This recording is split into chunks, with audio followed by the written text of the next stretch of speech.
Jamais appelé Jésus. Le nom Jésus même, il n'a jamais entendu de son vivant. Merci beaucoup.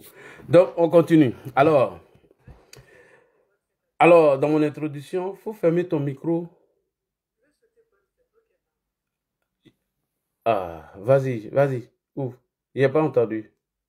Tu vois que je t'écris en inbox, non? Je n'ai pas vu, pardon. Écris sur le free, là, s'il te plaît, l'autre. Oui, mais c'est ça, j'ai écrit. Ah, pardon, j'ai pas vu. Bonne fête de la Tabaski à tous. Longévité, santé.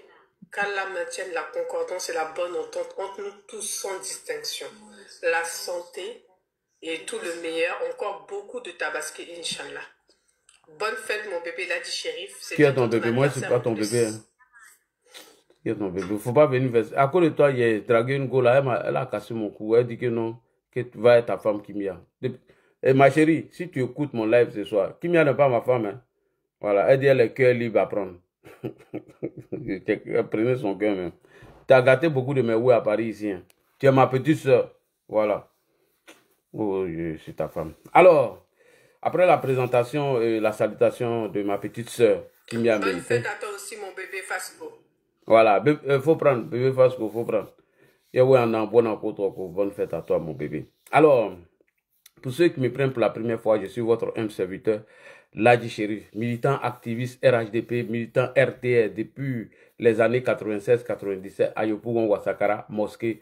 Aujourd'hui, activiste militant RHDP. Alors, après les salutations, le mercredi dernier, s'est tenue une conférence de presse du RHDP dénommée le rendez-vous du RHDP. À cette conférence de presse avait pour thème principal l'opposition du RHDP suite aux revendications de l'opposition. Alors, des questions et réponses des questions-réponses ont été posées au ministre Touré Mamadou, répondant à une question d'un journaliste sur la demande du dialogue proposé par le CAP. Puisque le CAP avait déjà dit qu'il demande le dialogue politique au gouvernement ou au RHDP afin de trouver une solution par rapport aux élections à venir.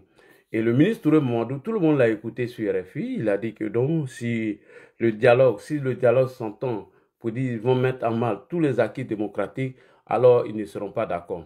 Mais si c'est pour venir discuter d'autres choses, il n'y a pas de problème, puisque la dernière phase du dialogue politique qui a eu lieu avec le ministre Patrick Hachi, que je salue ici d'ailleurs, le PPACI avait évoqué le cas de M. Laurent Gbagbo. Et le ministre Touré Mamadou l'a dit, lors de ces dialogues politiques, lorsque le PPACI avait demandé de prendre une loi d'amnistie en faveur du voleur, du braqueur, l'homme aux deux pieds gauche de M. Koudou Laurent Gbagbo, le manipulateur, l'assassin, le criminel né, le dictateur de Maman, et le gouvernement avait refusé. Ils ont dit, on ne fera aucune impunité. Mais le PPACI n'a pas pris la peine de faire cette communication ou faire un communiqué de site de dialogue. Ils ont plutôt imposé ou demandé qu'ils aient un représentant à la CEI, en l'occurrence Demba Traoré. Demba Traoré, que certains qualifient de malien, dont je ne me permettrai pas de le dire, puisque pour moi, il est ivoirien. Donc voilà, quand ils sont fâchés, c'est ce qu'ils disent. Et lorsque le ministre Momando avait parlé de ce cas de dialogue, au cours de la conférence de presse, la même question est venue suite au dialogue demandé par le CAP, qui est la coalition alternative ou alternance pacifique, dont M. Chablé Goudé en fait partie, Simone Yves est dedans, M. Pascal Afin-Guesson, sans oublier Tidiane Thiam. Parce que c'est ce que moi j'aime pas chez Chablé Goudé. Il faut être cohérent parfois.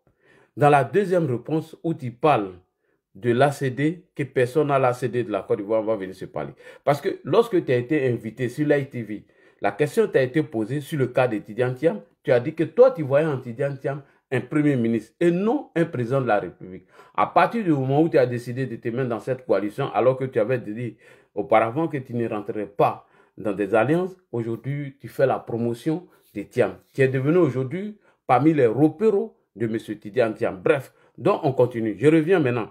Donc des questions ont été posées au ministre Touré Momandou sur le cas de Cap Côte d'Ivoire. Le ministre Touré Momandou, deuxième porte-parole du gouvernement et deuxième porte-parole du RHDP, a répondu: le dialogue demandé par le Cap Côte d'Ivoire ne doit pas avoir pour finalité de remettre de remettre en cause nos acquis démocratiques. Vous avez compris. Il y a une ligne rouge à ne pas franchir. Et le ministre a été clair. Et c'est ce qu'il a dit sur RFI. Il dit il y a une ligne rouge à ne pas dépasser, à ne pas franchir. Sinon, pour le reste, on se parle. C'est ce qu'il a dit. On parle avec eux. Même Charles Blé Goudé, qui a été à la tête de cette manifestation, c'est qu'on se parle tout le temps. Et même Simone et Yves Gbagbo parlent avec les cadres du RHDP. Donc ce n'est pas la peine de faire croire aux Ivoiriens qu'on ne se parle pas. Et effectivement, c'est vrai, moi je ne peux pas comprendre comment dans un pays, des leaders des partis politiques ne veulent pas qu'on se parle. Tout ça, c'est Gbagbo qui a envoyé. Vous voyez, du moment que lui est parti à l'AE, il a tout fait pour que son nom soit resté dans le mauvais côté de l'histoire, en ne voulant pas s'inscrire dans ce dialogue. On a vu comment ce dialogue a été boycotté par plusieurs militants du FPI, où il y a eu deux blocs, ceux qui voulaient négocier avec le gouvernement, ceux qui ne voulaient pas dialoguer avec le gouvernement. Donc, on a vu en eux des traîtres, des gens qui ont trahi Gbagbo, comme si la Côte d'Ivoire appartenait à Gbagbo. La Côte d'Ivoire n'appartient pas à Gbagbo. Et d'ailleurs, il n'est pas ivoirien. Posez plainte contre moi. J'ai la vidéo ici des moments trucs. Il y a la vidéo aussi, il y a les captures et les coupures des journaux ici, où on dit sa mère a tout dit. Il n'a pas porté plainte. On va lui dire. Donc, ce Malien aux deux pieds gauche, aux pieds tordus, a tout caporalisé à son côté. Donc, il n'était pas question qu'il y ait un dialogue entre le gouvernement et les gens de l'opposition. Et c'est ça qui est resté dans l'esprit et dans la tête de certains militants de l'opposition, de PPA d'Igbe de merde, dont aujourd'hui, quand un cadre du FPI ou du PPA d'Igbe de merde parle avec un cadre du RHDP, pour eux, c'est une trahison. Voilà. Donc, quand quelqu'un se déplace, donc, ils ont tellement mis ça dans la tête de leurs militants, dont le fait de se parler, pour eux, c'est une trahison. Alors que moi, je ne vois pas de trahison. Rappelez-vous, au Forum de la Réconciliation nationale, lorsque M. Gbagbo nous a informé que le président Alassane Ouattara, quand il avait besoin de son passeport, quand il avait besoin d'un certain nombre de documents, il a envoyé des délégations pour aller rencontrer M. Gbagbo. Chose que Gbagbo a refusée en 2021.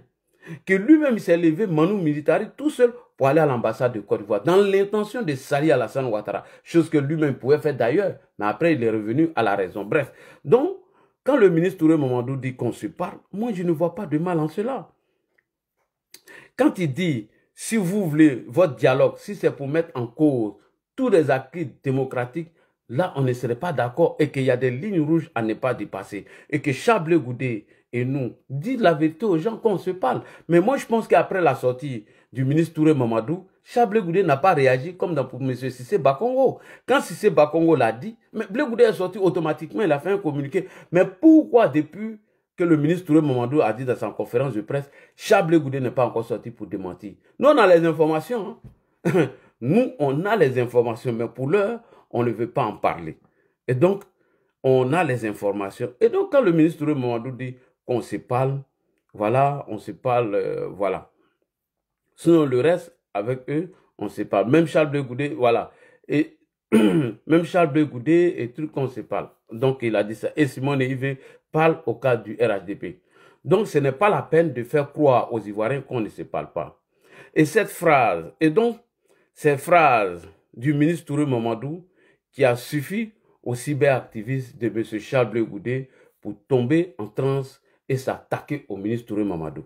C'est-à-dire, cette petite phrase du ministre Touré Mamadou les a tellement choqués, frustrés, donc ils sont rentrés dans tous les États et commencé à l'insulter. Franchement, alors qu'ils n'ont même pas compris ce que le monsieur était en train de dire.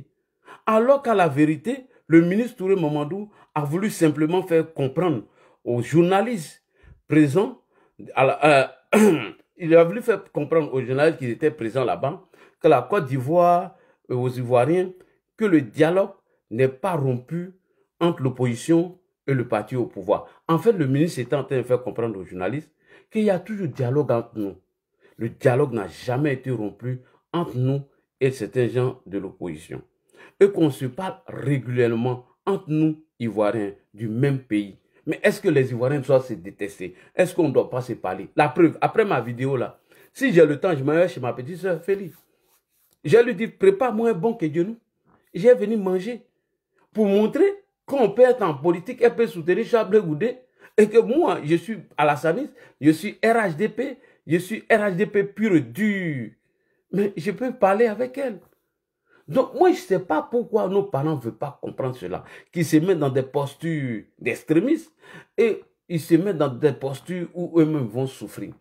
Rappelez-vous, vous qui avez appelé les gens à l'affrontement en 2020, lorsque vous avez brandi le cas de M. Kofi Toussaint, mais une fois que le gouvernement a accepté la main tendue, vous avez jeté le cas de Kofi Toussaint dans la poubelle. Vous n'avez plus parlé de Kofi Toussaint. Et sans cela, nous demandons aux Ivoiriens de ne même pas sortir. Le corps de Kofi Toussaint était chaud dans son cercueil. Vous êtes parti au législatif.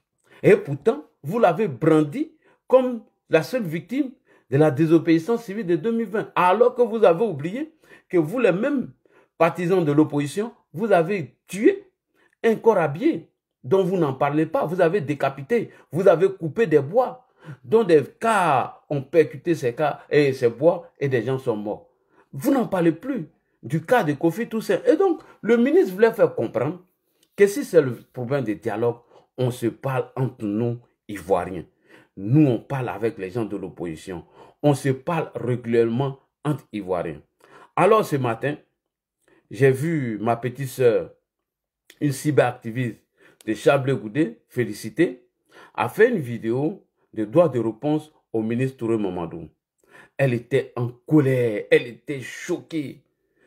Non, franchement, moi, j'ai dit, ah, ma petite sœur a mangé quoi aujourd'hui? Avec des propos durs à l'égard du ministre Touré Mamadou. Parce que elle, parce que pour elle, le ministre Touré Mamadou venait de jeter Chablé Goudé à la vindicte populaire. Le fait que le ministre dit que Chablé Goudé et nous, on se parle régulièrement, donc ce qui veut dire que le dialogue n'est pas rompu entre les Ivoiriens se parlent. Nous sommes du même pays, on est obligé à se parler, on est obligé à se côtoyer. Et donc, quand ma petite soeur, lorsqu'elle a vu cette vidéo du ministre Touré Mamadou, Félicité Zouré, elle est en transe. Elle dit, voilà, le ministre Touré Mamadou vient de jeter Chablé Goudé à la vindicte populaire. Alors, voilà. Voici, voici ma petite soeur qui veut qu'on parle de Blé Goudé avec politesse. Ma petite soeur Félicité Zouré, elle veut que nous on parle avec Blé Goudé avec politesse. Mais par contre, elle s'est permis de manquer de respect aujourd'hui à mon ministre, le ministre des Ivoiriens, le ministre Touré Mamadou, qui est aussi l'un de nos fétiches et qui est aussi nos fétiches qu'on ne touche pas. Touré Mamadou, qui d'ailleurs est un cadre du RHDP, ma petite soeur. Tu vois, tu dis tu veux pas qu'on parle avec Blé Goudé avec des propos un peu durs, mais toi regarde comment tu t'es adressé aujourd'hui au ministre Touré Mamadou, qui est un de nos fétiches qu'on ne doit pas toucher. Alors, elle a commencé à raconter tellement de choses, des contre-vérités dans sa vidéo, elle allait dans tous les sens. Non, mais ce que tu as dit, ce n'est pas la vérité, ma petite soeur. Et donc, j'ai décidé de répondre à ma petite soeur avant que les choses n'arrivent loin. Et quand on est cyberactiviste, et on ne sait pas faire vidéo, ma petite soeur, de déconstruction, franchement, il faut faire très attention. Hein. Oui, oui, oui. Quand tu ne peux pas déconstruire les propos d'un ministre comme Touré Mamadou, on ne fait pas de vidéo. Non, non, non. Ça ne sert à rien de venir sur la toile pour faire des vidéos de causerie et puis tu vas aller dans tous les sens, tu vas dire des choses qui ne sont pas vraies, tu vas l'insulter, mais ce n'est pas bien, ma petite soeur. C'est un conseil que je te donne. Alors, pour que nous soyons au même niveau d'information, on va écouter ici la vidéo du ministre Touré Mamadou avant de répondre à ma petite soeur qui est cyberactiviste de M. Chablé Goudé. C'est très important. Donc, je vais donner la parole au ministre Touré Mamadou. Voilà, mon ordinateur s'est mis en veille. Allez, c'est parti. On va venir maintenant avec le ministre Touré Mamadou. Ministre Touré Mamadou, que nous allons écouter ici. Hé, hey, Nina, toi, je n'étais pas invité ici. Tu viens sauter à ton gros nez là devant moi. Ah, Nina, toi aussi. Alors, c'est parti. On va écouter le ministre Touré Mamadou. Il est où? Le ministre, mon ministre Choco. C'est parti. On va l'écouter ici. C'est très important. Partagez, tapotez, likez. On écoute le ministre Touré Mamadou. Je donne un peu de volume. Sur le dialogue politique, le ministre l'a rappelé, le RHDP s'est montré disposé à échanger. Nous sommes un parti de paix et de dialogue. on est prêt à échanger avec l'opposition. D'ailleurs, M. Cissé Bakongo l'a rappelé il y a 2 semaines. Les collaborateurs donc, de la coalition du RHDP sont en contact pour définir une nouvelle date. Mais je dis que le dialogue ne doit pas avoir pour finalité de remettre en cause nos acquis démocratiques. Point. Le dialogue là ne doit pas avoir pour finalité la mise en cause de nos acquis démocratiques, comme ils l'ont fait en 2020. Parce que quand vous écoutez M. Charles, comment on appelle là, son nom va venir, le représentant du FPI à l'époque, il nous disait, si Alassane Ouattara ne veut pas venir au dialogue, nous allons envoyer ce problème à un problème interethnique. Maintenant, ceux qui se sont inscrits dans la désobéissance civile ne voulaient pas aller aux élections et ils ont demandé un dialogue afin de mettre en cause tous nos acquis démocratiques. Et c'est ce que le ministre rappelle, que si le dialogue avec le Cap Côte d'Ivoire, dont fait partie Charles Blé Goudé, doit mettre en cause tous nos acquis démocratiques, franchement, nous n'accepterons pas et il y a des lignes rouges à ne pas franchir. Au risque de me répéter, le même Touré Mamadou, le ministre de la Jeunesse, nous a rappelé qu'au cours de la dernière phase du dialogue politique qui a eu lieu entre l'opposition et le pouvoir en place, alors, il était question de ne plus accepter l'impunité lorsque le PPA Digbé a demandé que M. Laurent Gbagbo soit amnistié. Mais lorsque le parti en face a répondu que nous n'allons pas mettre en mal nos acquis démocratiques et qu'on ne va plus faire la promotion de l'impunité, mais le PPA a signé ce document, ils sont partis. Ils n'ont pas eu gain de cause. Donc quand il dit que si le dialogue s'entend, que de mettre en cause tous nos acquis démocratiques, alors ça on n'accepterait pas et nous n'allons pas l'accepter. Merci beaucoup pour cette précision. On continue avec le ministre. Là, il y a une ligne rouge à ne pas franchir. Voilà. Parce que rappelez-vous qu'en 2020, le Premier ministre Ahmed Bakayoko, dans un souci d'apaisement, avait initié donc, le dialogue avec l'opposition jusqu'à la veille de la présidentielle. Mais en dépit donc, de toute cette volonté de dialoguer, ils ont boycotté les élections, ils ont été violents pendant ces élections, ils ont tué des gens pendant ces élections, à travers donc la CNT. Oui. Parce qu'en définitive, ce n'était pas le dialogue qui était important pour eux, ce qui était important, c'était donc d'aboutir à un processus où ils remettraient en cause les institutions de l'État. Voilà. Donc, dialogue comme moyen, comme superfuge pour se détourner donc de la démocratie, nous ne pouvons pas l'accepter. Voilà. Pour le reste, on parle avec eux. Et il faut qu'ils vous disent qu'on se parle, hein. On se parle. Voilà. On se parle. On se parle, le reste, on se parle. Quand on demande dialogue, c'est comme si le dialogue était rompu entre les membres de l'opposition et celle du pouvoir. Mais on ne sait pas. La preuve, moi-même, ma petite soeur, elle était en direct, je l'ai envoyé vocal. Elle était en direct, demandez-lui, je l'ai envoyé vocal, je lui ai dit, j'écoute le live, mais ton live, il n'y a plus de son. Bon, le reste, je ne vous dirai pas. Voilà, vas-y. Et Charles Blé Goudé qui a été donc à la tête des manifestations, on sait qu'on se parle tout le temps. Voilà. Simon Lévy Gbagbo parle avec des gens du RHDP. Mais il faut qu'on soit transparent. On se parle, donc ce n'est pas la peine de faire croire aux Ivoiriens qu'on ne se parle pas. Voilà. Mais nous parlons, mais nous sommes dans un État organisé, nous avons des institutions, et quelle que soit notre volonté, nous sommes aussi soumis, comme tous les Ivoiriens, voilà. Donc à cela. Donc, monsieur le ministre, voilà un peu ce que j'ai voulu dire, surtout à l'endroit de nos amis de la presse internationale. Voilà. Non. Voilà ce que je voulais dire à nos amis de la presse internationale. Ça veut dire qu'il est en train de dire aux gens de la presse, ceux qui aiment toujours alimenter les crises, qu'en Côte d'Ivoire, ici, on se parle. C'est pas comme si le dialogue est rompu entre nous. N'est pas que vous allez déformer mes propos ou faire croire que les Ivoiriens ne se parlent plus. Les Ivoiriens sont en couteau, ils sont en clash à tout moment, voilà, ils sont en couteau tiré, ça ne va pas. Donc c'est ce qu'il est en train d'expliquer aux journalistes de la presse internationale. Vas-y, monsieur le ministre. Pas ça, parce que il communique souvent et donc, dans vos médias, et c'est quand même bon que vos lecteurs sachent aussi la vérité. Et la vérité, voilà, c'est que vous avez, en tout cas, pour celui qui parle beaucoup ces temps-ci, qui malheureusement est victime de ses propres turpitudes, parce qu'il aurait renoncé à sa nationalité quelques mois avant, qui serait candidat aujourd'hui. Et puis arrêtez de se faire peur. Le RHDP est une machine aujourd'hui. Nous avons la majorité des communes de Côte d'Ivoire. Nous avons la majorité des régions de Côte d'Ivoire. Lors des élections intermédiaires, le RHDP, ça a été plus d'1,7 million votants sur les près de 3 millions de votants. Le PDCU a à peine 400 000 électeurs. Le PPAC a eu 185 000 électeurs. Je ne vois pas comment en un an, on inverse cette tendance. Nous, on travaille, on est sur le terrain. Et on est en adéquation avec les aspirations profondes des populations. On essaie tous les jours, dans nos régions, dans nos localités, de traduire en actions concrètes cette grande ambition que le président Ouattara a pour les Ivoiriens. Et tant que les Ivoiriens nous feront confiance, nous sommes serrés. Voilà. Merci. Merci beaucoup. Merci beaucoup. Tapotez les gars. Partagez, tapotez, s'il vous plaît. Alors, suite à cette précision du ministre Touré Mamadou, sur le dialogue avec le Cap Côte d'Ivoire, j'ai vu ce matin une vidéo de ma petite sœur qui était dans tous ses états, avec un ton élevé, en train de parler, insulter le ministre Touré Mamadou, lui manquer de respect, en disant que le ministre Touré Mamadou venait de jeter Charles Blé Goudé à la vindicte populaire. Ah, petite sœur, c'est pas comme ça on fait vidéo, hein. C'est pas comme ça on fait vidéo. Tu as vu les propos que tu as tenus vis-à-vis du ministre Touré Mamadou?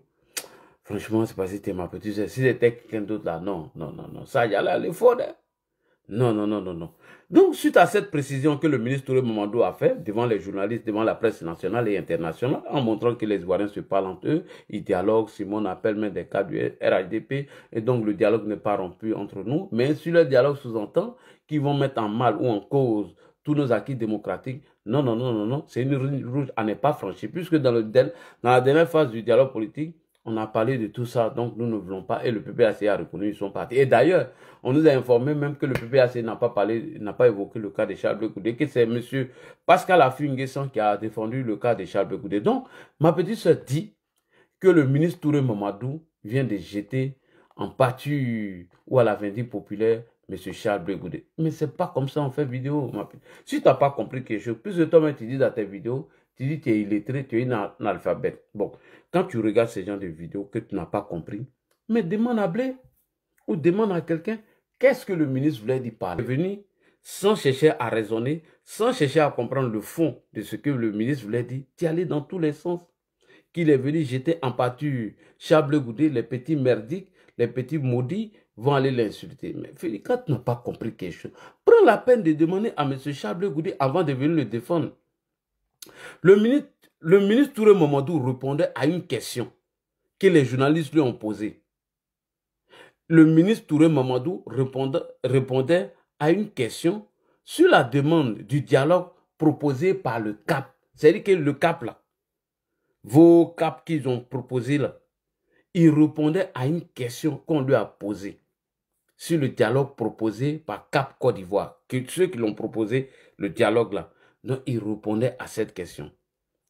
Donc, il a simplement dit qu'en attendant que la rencontre se fasse avec le CAP, il dit, en attendant qu'il y ait la rencontre entre le CAP Côte d'Ivoire et eux, suite à leur dialogue, il dit que le dialogue n'est pas rompu.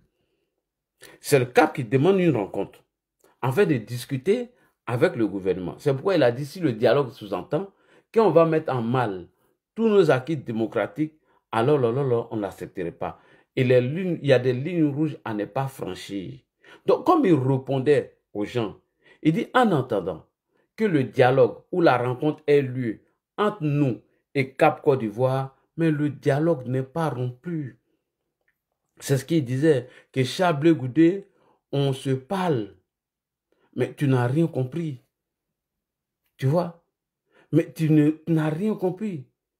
Et toi-même, tu reconnais que tu ne comprends pas français. Quand tu dis que toi-même, tu es analphabète, que tu ne comprends pas français, mais quand c'est comme ça, donne la vidéo aux gens, ils vont traiter. Mais tu t'es énervé, tu t'es mis dans tous tes états et tu te permets de mal interpréter les propos du ministre. Non seulement tu interprètes mal les propos du ministre et tu l'attaques sans aucune raison. Il n'y a même pas de raison. Tu interprètes d'abord mal ses propos. Toi-même, tu dis que tu ne comprends pas français, que tu es analphabète. Ce n'est pas nous qui le disons, c'est toi-même. Mais à partir du moment où tu n'as pas compris le sens d'une vidéo, où tu n'as pas compris l'orientation ou la communication de quelqu'un, mais tu ne te permets pas d'interpréter toi-même ses propos et tu l'attaques. Mais la preuve, Blé Goudé n'a pas donné de réponse. Puisque dans le cas de M. Cissé Bakongo, il est sorti. C'est tout ça qui devait attirer ton attention. Mais attends, avant de répondre à Touré Mamadou, mais Blé Goudé n'a même pas fait de communiqué, rien du tout. Mais toi, tu as tout de suite transformé les propos de Touré Mamadou à ta guise et tu as commencé à t'attaquer à lui. Et tu as commencé à l'insulter, le diffamer. Ma petite soeur, félicité.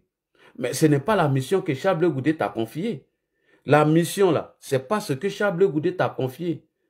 Quand il te recrutait là, comme cyberactiviste, il t'a dit que ce n'est pas la peine d'insulter, ce n'est pas la peine d'insulter, et ce n'est pas la peine de diaboliser, et de n'est pas obligé d'insulter. C'est ce qu'il t'a dit.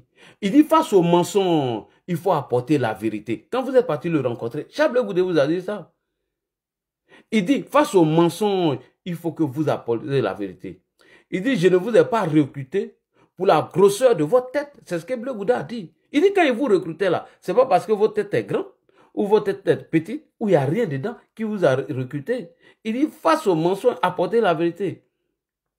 Il dit, il vous a recruté pas parce que vous avez une grosse tête, mais parce que s'il y a quelque chose dans votre tête. Il dit, je vous ai recruté pour ce qui est à l'intérieur de votre tête. Mais ma petite soeur, si tu trouves que le ministre Touré Mamadou n'a pas dit vrai, et tu te dis qu'il n'a pas dit vrai, tu pouvais simplement lui apporter la contradiction. Si toi tu trouves dans ta compréhension que le ministre Touré Mamadou n'a pas dit la vérité, mais tu pouvais l'apporter une contradiction avec des preuves qui montrent que Blé Goudé et lui ne se parlent pas. Tu as apporté une vidéo contraire au ministre Touré Mamadou pour dire non, monsieur le ministre, attention, c'est une erreur, c'est pas vrai ce que vous dites. Vous et Blé Goudé, vous ne vous parlez pas. Que d'aller l'insulter, que d'aller le diffamer, que de dire tout. Voilà. Tu peux l'apporter la contradiction avec des preuves pour démontrer qu'il ne parle pas avec Blé Goudé. Donc, je vais te dire que Blé Goudé, qui n'a pas... Il a dit à Blé Goudé que pour l'heure, il n'a pas de cyberactivistes. Non, il n'a pas de cyberactivistes d'abord. Non, non, non. Ce que j'ai vu là, ce n'est pas des bons cyberactivistes. Non, non, non. Je suis désolé de te le dire, mais voilà. Donc, ma petite soeur Félicité, je vais te faire écouter pourquoi Blé Goudé vous a recruté. Si tu as oublié, moi j'ai tout ici. Parce que Blé Goudé dit qu'il ne vous a pas recruté parce que vous avez une femme dans la rébellion et à devenir rebelle. Ce n'est pas le président Alassane Ouattara. C'est Guillaume Soro lui-même. C'est Guillaume Soro de lui-même. C'est Guillaume Soro qui a tout fait de lui-même son propre chef pour rentrer dans la rébellion et se servir lui-même. Je répète, c'est Guillaume Soro lui-même qui a tout fait pour rentrer dans la rébellion. C'est Guillaume Soro même qui a tout fait lui-même pour rentrer dans la rébellion. Oui, de lui-même, personne ne l'a obligé.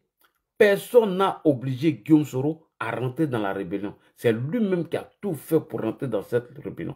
Personne ne l'a obligé. Personne ne l'a induit en erreur. Ni Alassane Ouattara, ni un proche d'Alassane Ouattara, ni Ladji Chérif. Personne n'a induit Soro Guillaume en erreur. Ça, ce n'est pas vrai. Je ne suis pas d'accord avec ces arguments. Guillaume Soro est rentré dans la rébellion de son propre gré. Je dis, je répète, Alassane Ouattara n'a jamais induit Guillaume Soro en erreur. Et personne ne l'a poussé de rentrer dans la rébellion. Non, non, non. Il est rentré dans la rébellion de son propre gré pour arranger sa situation familiale.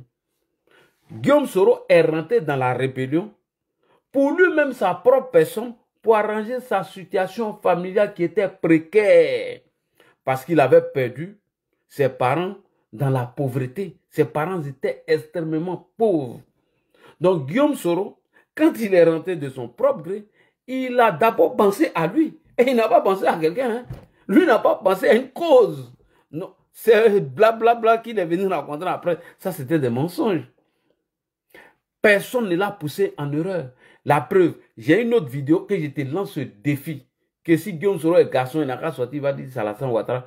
Le 14 septembre 2020, Guillaume Soro et Alassane Ouattara ne se parlaient plus. Ils étaient en clash. Guillaume Soro est passé sur une chaîne guinéenne qu'on appelle Grande Gueule, Il est parti tout expliquer là-bas. Et pourtant, rien ne l'empêchait d'aller saler Alassane Ouattara. Il a été invité là-bas, grande gueule, va écouter. Il te dit tout. Donc ce n'est pas le président Ouattara qui a induit Guillaume Soro en erreur. Guillaume Soro est rentré dans la rébellion de son propre chef pour arranger lui-même sa situation familiale qui était précaire parce qu'il avait perdu ses parents qui étaient pauvres.